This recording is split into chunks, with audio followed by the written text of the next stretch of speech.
Bonjour Pierre Mazet, Bonjour Gilles. bienvenue dans Chronique stéphanoise. Aujourd'hui on a choisi de parler de Charles X Braya. Pourquoi Charles X Braya? Ah ben bientôt c'est la fête du livre. C'est la fête du livre et Charles X Braya a quand même beaucoup œuvré, notamment avec Jacques Plaine, pour que cette fête du livre ait lieu. Et puis Charles X Braya, c'est un romancier prolifique. On dit qu'il a 117 romans à son actif. Alors il s'est surtout fait connaître à la fin des années 50, avec un peu un souffle nouveau qu'il a donné au polar français.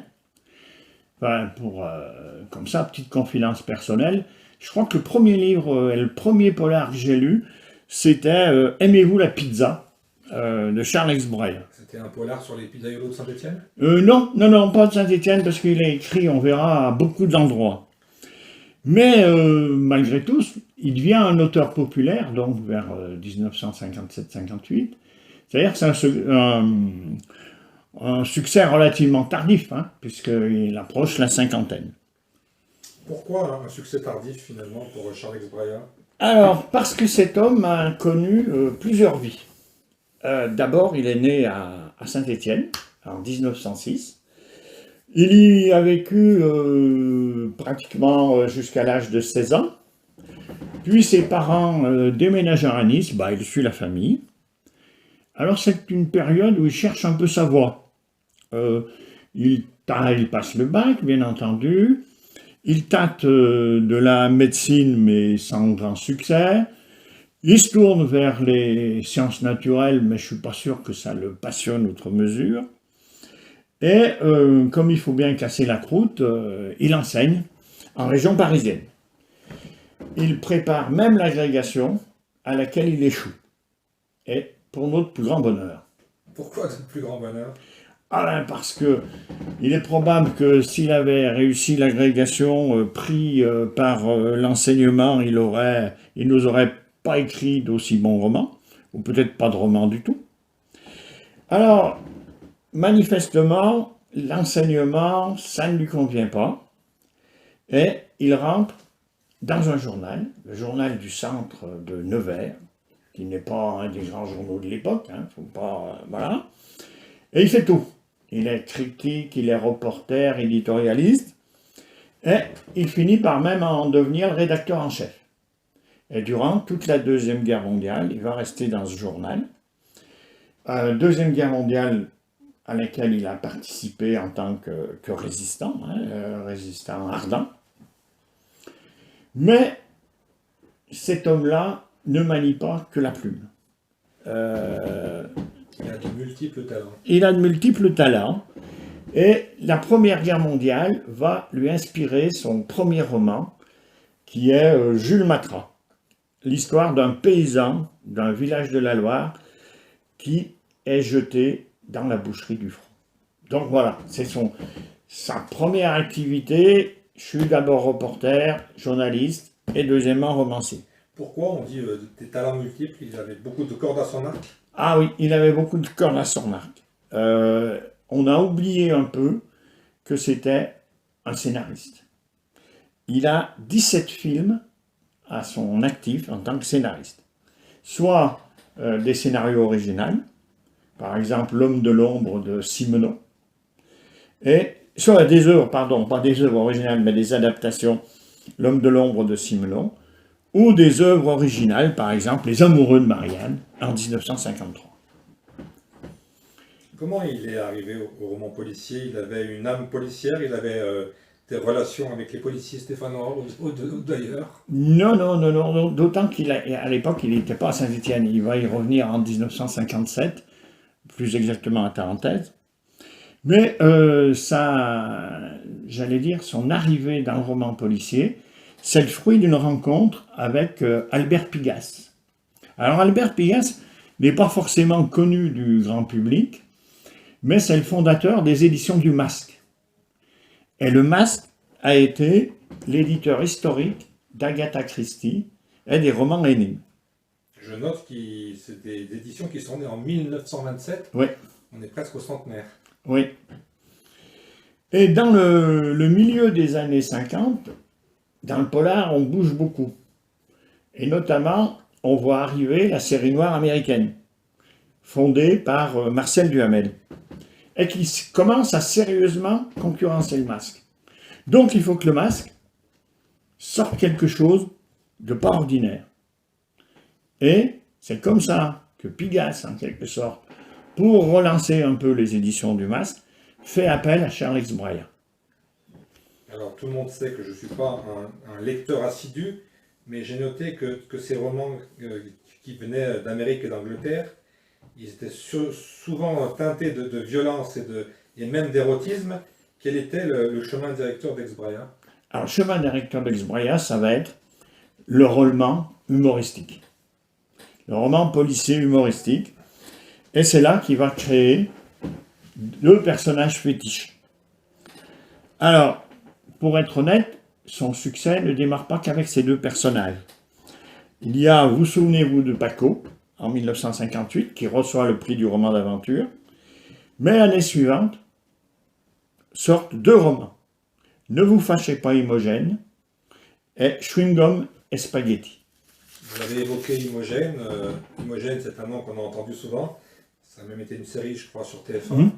Comment est née l'histoire d'Imogène, si vous avez les infos? Est-ce que c'est un personnage, encore une fois? Est-ce qu'il s'est inspiré de quelqu'un de notre région? Non, mais franchement, je crois pas, parce que Imogène McCarthy, c'est un personnage fantasque. C'est un personnage, c'est une Écossaise à la chevelure rousse, flamboyante, et qui se bat régulièrement contre les Anglais, bien entendu. Elle a un côté, elle est tantôt secrétaire de l'intelligence service, tantôt agent secret, tantôt détective amateur. Bref, elle est la reine du détective loufoque.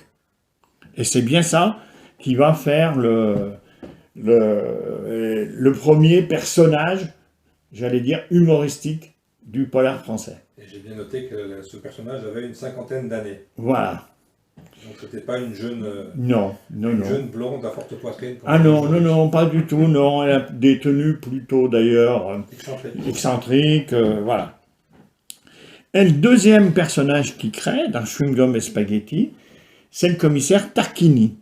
Alors, faut bien imaginer que à l'époque où Tarquini sort, l'image du détective, c'est plutôt celle de Bogart, qui est bien incarné par Bogart, le Philippe Marlowe de Bogart. Et Tarquini n'a rien à voir avec ces types de personnages. C'est un policier rondouillard, plutôt petit, fin gastronome, et qui probablement serait incapable de délivrer un coup de poing. Voilà. Et qui était a priori de Vérone. Voilà, à Vérone. Une part de romantisme avec Roméo et Juliette. Voilà. On peut. Vous imaginez. Donc, si vous voulez, si on veut faire court, hein, on est plus près de Frédéric Dard que de Didier Daninx. Hein, c'est peut-être aussi la culture française aussi qui veut ça. C'est la culture française. J'ai envie de vous dire une culture un peu plus ronde. Oui, c'est vrai. Quoique, bon, on va pas refaire l'histoire du polar, mais après vont naître des auteurs de polar, on va arriver des auteurs de polar qui auront un peu la même teinte que la série noire américaine. Parce qu'on a une génération après qui arrive avec l'influence américaine aussi. Absolument. Le cinéma, la musique et la mode, comme toujours. Alors, bien sûr, la production de Charles X Brya ne se limite pas à ces personnages. Il y a notamment une série qu'on appelle Les Bonheurs courts, qui est en 4 tomes, et qui s'apparente plus au roman terroir, sachant qu'une grande partie de l'action se déroule dans le Pilat, entre Tarentaise et Annonay, c'est-à-dire Tarentaise, le lieu de résidence d'X Brya depuis 1957. On parlait de multiples talents, on peut vraiment dire qu'il s'est attaqué à de nombreux genres littéraires. Absolument, je n'ai pas évoqué, il a écrit sous d'autres pseudonymes, il a écrit des romans d'espionnage. Aujourd'hui, qu'est-ce qui reste de cet écrivain de Charles X Brya? Ah ben, bon, c'est bien entendu une œuvre littéraire absolument immense. Hein. Et bien entendu, moi je considère un peu que c'est un Simenon stéphanois. Et lui revendique bien son appartenance à la région. Il n'a pas quitté Tarentaise, encore une fois, quoi, hein, depuis 1957. Et puis il nous reste des films et des séries. Imogène, incarné par Dominique Lavanant. Et un film sorti en 2010 où Imogène est incarné par Catherine Fro. Voilà.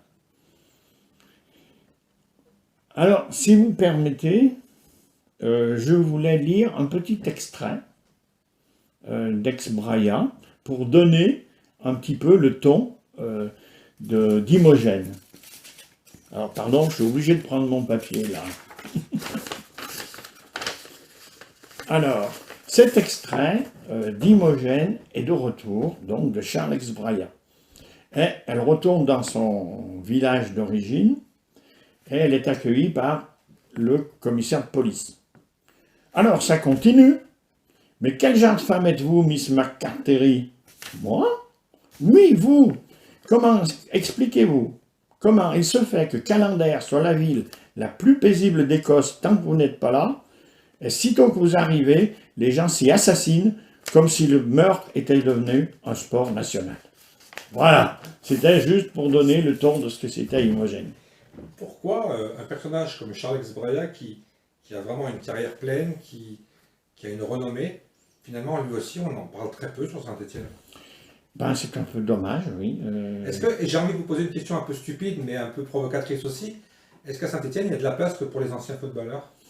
Ben non, honnêtement, je ne crois pas. Bon, je pense aussi que, c'est terrible à dire, mais dans le polar, Charles Ex Braya appartient un peu à un genre qui est passé. Il est démodé? Eh ben, j'allais dire démodé. Voilà, les romans qui sortent sont plus tout à fait dans ce même Dans registre. cette trame? Alors après, si on est amateur de polar, ça n'a aucune importance. Mais c'est vrai qu'il y a beaucoup de gens qui lisent du polar sans en être véritablement amateurs et qui vont dans le roman d'aujourd'hui et qui n'iraient pas dans le roman d'Ex Braya. Charles Ex Braya est décédé en quelle année? 2006, je crois. Vous avez parlé en début de cette chronique de la fête du livre. En quoi il a participé à fonder cette fête? Est-ce que vous avez plus d'infos? Non, pas plus, non. Je sais qu'il a beaucoup secondé Jacques Plaine. Hein, et de fait, son aura de l'époque lui permettait, j'allais dire, de jouer un rôle de parrain efficace. Est-ce qu'il y a des ouvrages aujourd'hui qu'on peut trouver en bibliothèque ou ailleurs, parce que maintenant on est dans le monde d'Internet où on trouve presque tout. Est-ce qu'il y a des ouvrages qu'on peut conseiller pour retracer un peu la vie de Charles Ex Braya?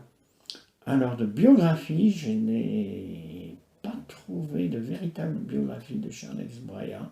On trouve beaucoup d'articles sur lui, sur Internet, on trouve beaucoup d'interviews, mais à ma connaissance, il n'y a pas de biographie officielle. Je dis bien à ma connaissance, hein, je ne voudrais pas être trop affirmatif sur le sujet. On est en 2021, s'il y avait un mot pour définir l'œuvre de Ex Braya, vous diriez quoi?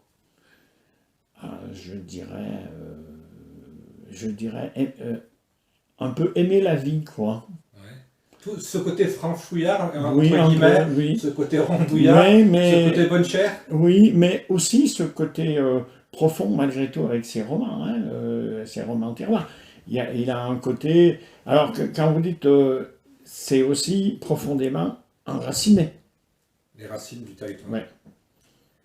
Très bien, on a fait le tour de la question. Un mot à rajouter ou on a terminé? Oh ben, on a terminé. Alors on se donne rendez-vous à la prochaine fois. À la prochaine fois. Merci beaucoup, Pierre Masset. Mais de rien. À bientôt. À bientôt.